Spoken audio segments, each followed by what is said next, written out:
शेतकऱ्यांच्या खात्यात सरकारनं दिलेला नुकसान भरपाईचा निधी आलाच नाही.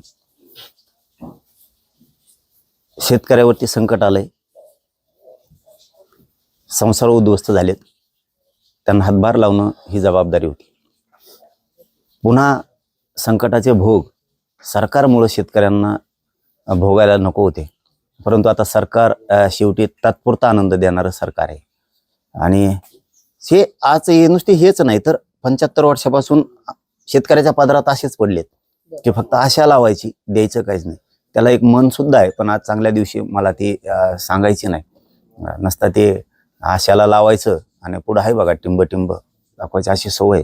आता ते शेतकऱ्याला त्यांना दाखवावं लागणार आहे. एखाद बार आशाला लावायचं आणि टिंब काय आहे ना, तर ते आता दाखवावंच लागणार आहे शेतकऱ्यांना. आपण लढू.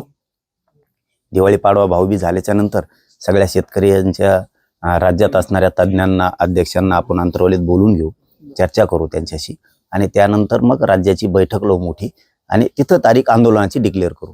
आपल्याला रस्त्यावर आणून कपडे फाडावच लागणार आहेत सरकारची, त्याशिवाय आपल्याला न्याय मिळणार नाही. ना जसे 70 वर्षे गेले तसे अनेक पिढ्या आपल्या पुढच्या सुद्धा जातील. आता नाही जाऊ द्यायची. एकदा सगळ्यांनी ताकद लावायची.